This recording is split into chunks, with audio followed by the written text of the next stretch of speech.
I am the middle child of a family of three siblings that grew up in a small town. My father is a hardworking but emotionally inaccessible man who is looking at retiring soon. My mother is a kowtowing housewife from a traditional conservative and religious background. They raised me and I love them, but they have always considered me a disappointment. My older brother is a golden child. He's 40, married to a completely vapid and quiet woman. They have two boys, both into sports punching, and I think they are complete brats. My brother's job has been mainly selling cars, and he works at a dealership nearby. As an adult, he took on this. I am a mentor to the handicapped attitude around me, like I am mentally deficient and should be grateful to his charity towards me. Most of his advice is just torment in another form, a chance to boast about his cars. Big house trophy wife, two athletic kids, powerboat, ATVs, and all that. I was the kid who cried too much and made excuses. To be fair, I didn't do that well in school. I was picked on and made fun of because I wasn't a huge redneck jock. Like most kids in this town, I have asthma, which my parents don't believe is a real thing. Suffered depression since I can remember, and was never able to run in a straight line, much less toss around a football. My parents were always expressing their frustration, and why I was never as smart or outgoing as my brother. I graduated school with a disappointing 2.5 GPA, used my own money to go to college, but dropped out on the second year. This was always brought up to me in conversation. My little sister was a golden princess. I don't have much to say about her because I moved out of the house when she became a teenager, so I feel like most of my feelings about her come from an adult point of view. She's not a bad person, just a little spoiled. She engages with the way my parents and brother use on me, but it's mostly parroting, I think, to avoid being the low one on the totem pole. She married at 19, had a grand wedding, and has 3 kids of her own. The only one I like is her middle child, and I am sure it's projected sympathy because she reminds me of what it was like to be the middle child, and she's always getting picked on. I was always an antisocial and awkward nerd after I dropped out of college. I worked at a gaming and comic book store, which has been out of business for over 7 years, but my parents kept using it in present tense. While there, I met a fellow geek who was looking to start a tech business, and he and I started a support business that grew and grew. Eventually, he sold the company to a bigger company that had to buy me out. They did so with cash and stock, and then their stock did really well. During this time, I invested or created some extra business interests, with a lot of them being lucrative. Without getting too much into it, I am currently worth 7 figures of assets and currently work as a CTO of another private startup. But I don't live extravagantly because I don't need to. I drive a 15-year-old Saturn, live in a 2-bedroom house, albeit a nice neighborhood, and all my furniture is secondhand. I'm still single, see a therapist, and I'm busy. Most of the time I have to fight alcoholism, which my parents do not support whatsoever, because they think that it's all in my head, like the asthma and depression. My parents expect me to be at dinner every Sunday, but they live at the other end of the state, a 90 to 120-minute drive each way, and that takes up most of my son half of my weekend. But they just assume as a single mental case. As my brother calls me openly, I don't have anything better to do. For 3 hours, I had to endure everything from coerced praise of my brother's latest big sale to being told advice on how to live my life, grow up, get married, and be an adult for once. If I skip a dinner, I'll hear about it. Next, dinner. My parents haven't said I am a moocher per se, but it's implied, which always puzzles me. In fact, I never have a good answer from my therapist as to why I still kept going, because any success I have had is belittled or redefined in some negative light. I haven't exactly shared my life with anyone back home until very recently. Everyone still thought I worked in that gaming store. My life of retail sluggishness was compared to the outgoing and go-better lifestyle of my brother, who had a real job like a grown-up. Games and comics were kid stuff. Anytime I mention technology of any kind, my brother talks over me like I haven't a clue, and I have long since learned to just let him. It's very obvious that he's full of crap, but I feared calling him out because then I'd have to explain how I know that. And then I'd have to explain how what I do. And I guess I was a little afraid they'd belittle. That, and it would affect everything. I am a hot mess. Last month, however, it changed because my brother got a hold of some of my personal data from mom and dad. He hired some private investigator company to give them a report on me as a person under the pretense it was an employer background check. My guess is that they were going to have an intervention of some sort. But what they found shocked them. They found my net worth. Where I lived was not exactly a room in some shanty, and some other things I wanted to keep private because I deal in security. I got alerts of some unauthorized credit pools, and long story short, I figured out what had happened. I was so angry I hired that same agency to look up their net worth and assets. Needless to say, my brother was living way outside his means, has several arrests for DWI and public drunken conduct over the years. A few domestic disturbance calls a file with CPS, but no current charges. Scheduled IRS back payments and has 3 mortgage loans on his house. His credit is in the crapper. My parents were modest and had very little outside of what I already knew. Boring and actually quite sensible in comparison. I didn't even look up my sister when I came to dinner. I was looking to burn down some bridges. However, what I came into was even more depressing. My parents treated me completely different. They awkwardly fawned over me like I was always the golden child. And this caused my brother to lose his crap halfway through dinner. He tried to compete with me by possibly making up stories about recent commissions and a promotion, and I merely said that these were good things because all of the IRS tax issues, loans, and overextended credit. He denied all of it. I handed him a copy of my report and said it was he who inadvertently suggested that agency when he pulled mine. I have to confess that felt good for a few minutes of my life. My parents scolded him with dramatic shock, but it was obvious they were in on it too. They had to have given him the social security number for one. It was sickening, and I got no joy over the fight. I felt like I couldn't define the disdain I had for my family until this moment. They were all greedy cowards. The next hour, they threw each other under the bus while I just kept quiet when I could. Sometimes they'd turn on me and I'd give nonchalant single-word answers or shrug a lot. My sister, her husband, my brother's wife, and all 5 kids just sat dumbfounded because nothing like this had ever happened before.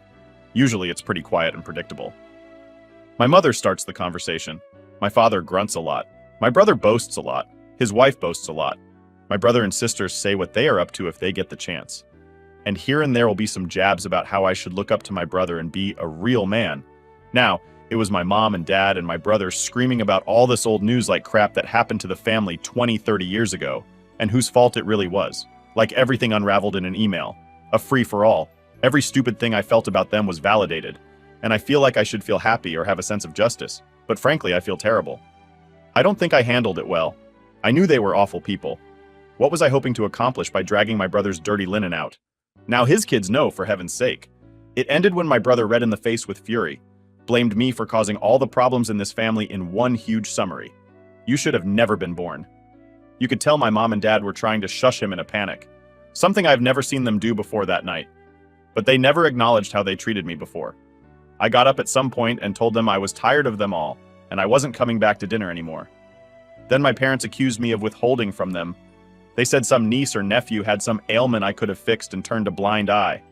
I was never aware of these things, and no one asked me for help. Frankly, I think they were making it all up on the spot, but I didn't say that. We thought you worked at a comic book store? No, I stopped correcting you 10 years ago. It hasn't been in business since 2011, something I mentioned more than once. Oh, how these narcissists rewrote history was beyond appalling and straight to embarrassing. I finally just walked out and drove home. I have mixed feelings. I feel kind of violated that now. They know how much I'm worth, and there is definitely going to be pressure to pay them back because I saw them do this to my brother. I don't want to deal with that. Yes, I am grateful my mom and dad gave me hot food, fresh water, and my own bed to sleep growing up. Yes, we went to amusement parks every summer. And no, I was not beaten by my parents, at least. But I was definitely not their favorite. And I feel like any accomplishments I have had as an adult was done in spite of my upbringing. I grew up with them looking the other way when my brother punched me, kicked me, and verbally abused me. Even if they think verbal A is not a real thing, I feel like I'm just done. I know they are my family, but I am just so done with them all. I don't want them to die or anything. I just want to completely cut ties with them and close that chapter in my life. Of course, if I get a girlfriend and want to get married and have kids, how am I going to approach that? Now for the top comments before the update, go! No contact. The only reason they wanted you around before was so they could belittle you to make themselves feel good. And the only reason they want you around now is to get some of your money. Your family is no reflection of you. Frankly, they all suck. You are not a loser. You actually sound like a pretty neat person who got the wrong end of the deal when it came to family. Block their numbers and go live your life without them. I think you did an outstanding job. Lower your contact with your family as much as you like. You know, they are only after your money, so you don't have to have anything to do with them on anything but your own terms. Keep talking to your therapist to help you move into a life without them dragging you down. Go. No contact? Absolutely. If you can pack your things and move to a new city for a fresh start regarding dating. Lots of people are estranged from their families. It can be weird to explain to a potential partner, especially if they're familial. Ties are strong, but you certainly are not the first person who has had to take drastic steps like this. You will build a new family when the time is right. In the meantime, there are a couple of things I think you should do. If you haven't already put a security freeze on your credit accounts, if your brother used resources from the car dealership to pull this info on you, you may want to consider telling them. I don't think they would be pleased to hear they were complicit in fraud. Also, get a lawyer. You are young, but catastrophes happen. And currently your parents are next of kin by default and will inherit everything. Maybe you don't care about that, but if you would prefer to see your assets, go to someone else, get it in writing as soon as possible. Lastly, find a good counselor. You may experience some grief in the coming months, and it will be helpful to talk through it with a professional. Update 1. After the explosive dinner where my family learned about my financial situation and everything fell apart, I decided to cut ties and focus on my own life. I didn't expect to hear from them for a while, but apparently, they had other plans. A few weeks ago, my parents reached out to me. They started with small talk, trying to act as if everything was normal. But it wasn't long before they got to the real reason for their call. They wanted to talk about my older brother. My golden brother, who has always been their favorite, was apparently in dire financial straits. His lifestyle had finally caught up with him, and he was facing serious financial problems. My parents, without missing a beat, told me that it was my duty to help him out. They argued that since I had more than enough money, it was only fair that I share some of it with my brother to help him get back on his feet. They insisted that families should support each other and that I owed it to them to help my brother out of his mess. I was floored. After everything they had put me through, the years of neglect, favoritism, and belittlement, they had the audacity to ask me to bail out my brother. The same brother who had tormented me growing up, who had treated me like dirt, and who had never shown any remorse for his actions. I told my parents that I wasn't going to give my brother any money. I reminded them of how they had always treated me as the black sheep of the family, and how my success had come despite their lack of support. I explained that I had worked hard for everything I had, and I wasn't about to hand it over to someone who had never respected me. My parents didn't take it well. They accused me of being selfish and ungrateful, claiming that I was abandoning my family in their time of need. They tried to guilt-trip me, saying that it wasn't fair for me to keep all that money to myself while my brother struggled. It was clear they believed I owed them and my brother simply because we were family. Things took an even darker turn when my brother himself called me. He was furious, saying that I was ruining his life by refusing to help him.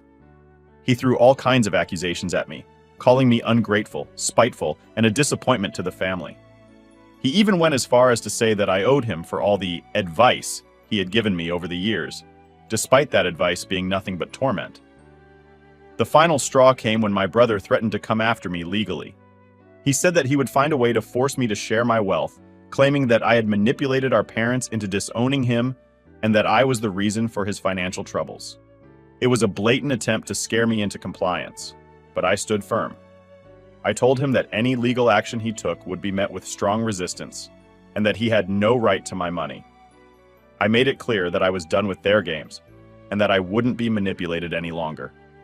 After hanging up, I decided it was time to take definitive action.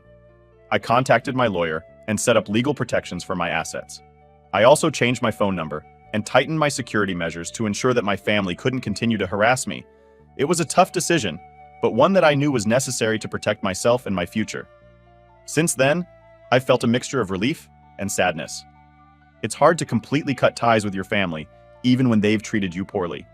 But I know it's the right thing to do for my mental health and well-being. I'm focusing on my upcoming wedding with Alex and building a life that's filled with positivity and love. Thank you all for your continued support and encouragement. Your words have been a source of strength during these challenging times. I hope my story serves as a reminder that it's okay to set boundaries and protect yourself, even when it means making difficult decisions about family. Here's to new beginnings, self-respect, and the courage to stand up for what's right. Update 2. Hey everyone. Just when I thought things couldn't get any more chaotic, my family managed to take their antics to an entirely new level. This latest update is shocking and has turned my life upside down yet again. After I refused to bail out my brother and set clear boundaries with my family, they decided to retaliate in the most public and damaging way possible. They took to social media to badmouth me, airing our family drama for the entire world to see. They painted me as the greedy, ungrateful child who had abandoned their family in their time of need, all while flaunting my newfound wealth.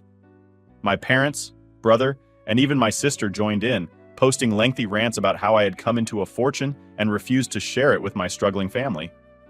They made it sound like I was living a lavish lifestyle while they were on the brink of poverty, conveniently leaving out all the details of their past behavior and the reasons for my decisions. The posts went viral within our hometown community. People who had known us for years were shocked and intrigued by the scandal. My phone started ringing off the hook, and my inbox was flooded with messages. Old acquaintances, distant relatives, and even people I barely knew were reaching out. Some offering sympathy, but most asking for financial help. The situation escalated quickly. People from our hometown were calling and messaging me, asking for loans, investments, donations, and outright handouts. They had all sorts of stories about why they needed the money and why I should help them. It was overwhelming and incredibly stressful. My private life had been turned into a public spectacle, and I felt like I had lost all control. I knew I had to take action to protect myself and my privacy. First, I posted a public statement on my social media explaining my side of the story. I briefly addressed the situation, stating that the portrayal of events by my family was not accurate and that my financial success was a result of hard work and perseverance. I made it clear that I had no obligation to share my wealth and that I would not be entertaining any further requests for financial assistance. Next, I contacted a PR firm to help manage the fallout.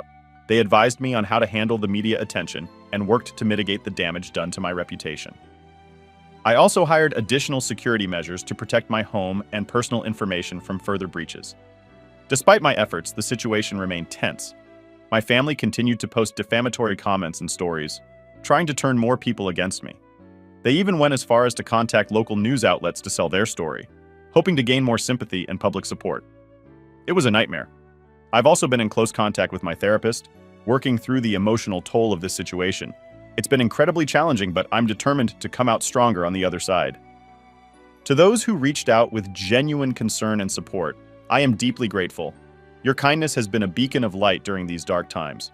For those who sought to take advantage of my situation, I hope you understand that my decision to protect my privacy and well-being is not a reflection of my character, but a necessary step to safeguard my future. Thank you all for standing by me and offering your support. Your encouragement has been invaluable, and I hope my story continues to inspire others to stand up for themselves, even in the face of adversity. Here's to resilience, privacy, and the strength to navigate life's unexpected challenges with grace and courage. Update 3. Hey everyone, just when I thought my life was settling into a new normal, another shocking twist has turned everything upside down. This update includes some incredible highs and some dramatic lows, all of which have left me reeling. First, the good news. Over the past few months, I met an amazing woman named Emma. We connected through mutual friends, and from our first date, there was an undeniable spark. Emma is kind, intelligent, and incredibly supportive. She knows all about my tumultuous family history and has been a source of unwavering strength as I navigated the recent chaos. Our relationship blossomed quickly, and it became clear to me that Emma is the one I want to spend the rest of my life with. She brings joy and stability into my life, and I can't imagine a future without her. So, I made a decision. I bought an engagement ring and planned a romantic proposal. I'm going to ask Emma to marry me this weekend, and I couldn't be more excited. However, amidst this joy, another family scandal has erupted. Last week, I received a phone call that left me in shock. My older brother has been arrested and is facing serious charges for financial fraud. The news hit me like a ton of bricks. Despite all the animosity and the terrible things he's done, I never expected something like this to happen.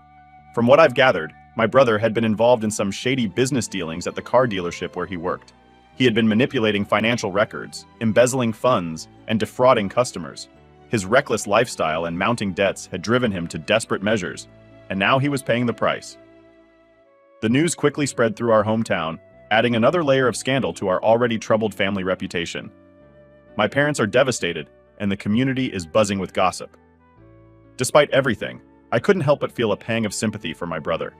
He had made terrible choices, but seeing him go to jail was still a hard pill to swallow. In the midst of this turmoil, I've had to stay focused on my upcoming proposal to Emma.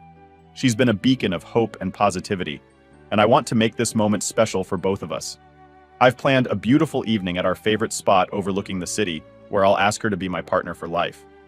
This journey has been a whirlwind of emotions, and I'm grateful for the support of my friends, my therapist, and especially Emma.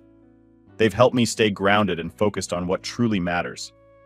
Despite the chaos with my family, I'm determined to move forward and build a life filled with love and happiness. Thank you all for your continued support and encouragement. Your messages have been a source of strength during these challenging times. Update 4. Hey everyone, I didn't think things could get any more dramatic, but my family has once again outdone themselves. Just as I was preparing to propose to Emma, my family's desperate attempts to sabotage my happiness have reached a new shocking low. After planning the perfect proposal for Emma, I was on cloud 9. Everything was set for the big day, and I couldn't wait to ask her to be my wife. However, just days before the proposal, Emma came to me looking deeply troubled. She had received several messages and phone calls from my family, and what she told me left me furious. My parents and brother, in their never-ending quest to control and manipulate, had reached out to Emma behind my back. They told her a series of lies, painting me as a spoiled, ungrateful brat who had always taken advantage of them. They claimed that I was untrustworthy, selfish, and not the kind of person she should marry. They went as far as to say that if she married me, she would be making the biggest mistake of her life. Emma, to her credit, didn't take their words at face value. She knows me well and understands the complexities of my family dynamics. But the sheer audacity and malice of their actions shook her, and she was understandably upset. She showed me the messages and recounted the phone calls, and I could feel my blood boiling with each word. This was the final straw. My family had crossed a line, and I knew I couldn't let this go unaddressed. Their actions were not just a violation of my privacy, but a deliberate attempt to ruin my relationship and my future happiness. It was clear that they would stop at nothing to maintain their toxic hold over my life. After discussing it with Emma, I decided to take legal action. I contacted my lawyer and explained the situation. He advised me to file for a restraining order against my family to protect both myself and Emma from their harassment. I gathered all the evidence, messages, call logs, and witness statements from Emma, and prepared to take my case to the authorities. Filing the police report was a surreal experience. I never imagined that I would have to go to such lengths to protect myself from my own family, but their relentless behavior left me no choice. The police were sympathetic and took my complaint seriously, initiating the process to secure a restraining order. As the legal proceedings began, I felt a mix of emotions: anger, sadness, and relief. I was angry that my family had pushed me to this point, sad that our relationship had deteriorated so completely, but relieved that I was finally taking steps to protect myself and those I love. In the midst of all this chaos, I went ahead with the proposal. I took Emma to our favorite spot overlooking the city, and with my heart pounding, asked her to marry me. She said yes, and despite everything, it was one of the happiest moments of my life. Emma's support and love have been a beacon of hope through these dark times. The restraining order has been granted, and my family is now legally prohibited from contacting me or Emma. It's a tough pill to swallow, but I know it's the right thing to do. Protecting our peace and happiness is my top priority, and I won't allow anyone to jeopardize that. Thank you all for your unwavering support and encouragement. Your words have been a source of strength during these incredibly challenging times. Update 5. Hey everyone, it's been a whirlwind of emotions, and I have some incredible updates to share. This journey has been nothing short of a roller coaster, and the latest events have brought both joy and a final, shocking confrontation with my family. Emma and I have officially tied the knot. Our wedding was everything we dreamed of and more. We decided to keep it a small, intimate ceremony with close friends and family who have been supportive throughout our relationship. It was a day filled with love, laughter, and the promise of a beautiful future together. As the wedding day approached, I received an unexpected message from my parents. They wanted to reconcile and asked if they could attend the wedding. They claimed they had realized their mistakes and wanted to be there to support me on my special day. My initial reaction was a mix of disbelief and suspicion. Given their past behavior, I couldn't help but question their motives. After discussing it with Emma, we both agreed that while reconciliation sounded nice in theory, we couldn't ignore the years of manipulation, deceit, and recent attempts to sabotage our relationship. We needed to protect our peace and the sanctity of our wedding day. So with a heavy heart, I decided to tell my family to stay away. I met them at a neutral location to have a face-to-face conversation. My parents and brother were there, looking uncharacteristically subdued. They pleaded with me, saying that they just wanted to make things right and be part of my life again. My dad even apologized, albeit reluctantly, for the way they had treated me. But I knew better. The hurt and manipulation were still too fresh, and their sudden change of heart seemed too convenient. I told them firmly that their actions over the years had caused deep wounds, and while I appreciated their attempt at reconciliation, it was too little, too late. I couldn't allow them to be part of my wedding, as it would only bring more stress and potential drama. My brother, predictably, lost his temper. He accused me of being ungrateful and selfish, saying that I was tearing the family apart. My parents tried to guilt-trip me, but I stood my ground. I told them that my decision was final and that I needed to focus on my new life with Emma. The confrontation ended with them storming out, hurling accusations and threats. It was painful, but I knew it was the right thing to do. I couldn't allow their toxic behavior to overshadow one of the most important days of my life. Despite this turmoil, our wedding was perfect. Emma and I exchanged vows in a beautiful outdoor ceremony, surrounded by those who truly cared about us. The love and support we felt were overwhelming, and it was a day we will cherish forever. After the wedding, we decided to take a break from everything and went on a honeymoon to a secluded, peaceful location. It was exactly what we needed to start our married life on a positive note. We spent our days exploring, relaxing, and making plans for our future together. Returning from the honeymoon, I feel more determined than ever to focus on my marriage and my career. I've learned that it's okay to set boundaries, even with family, and that my well-being and happiness are paramount. Thank you all for your continued support and encouragement. Your words have been a source of strength throughout this journey. I hope my story serves as a reminder that it's okay to prioritize your happiness and protect yourself from toxic influences, even if it means making tough decisions about family. Here's to new beginnings, unwavering love, and the courage to stand up for what's right.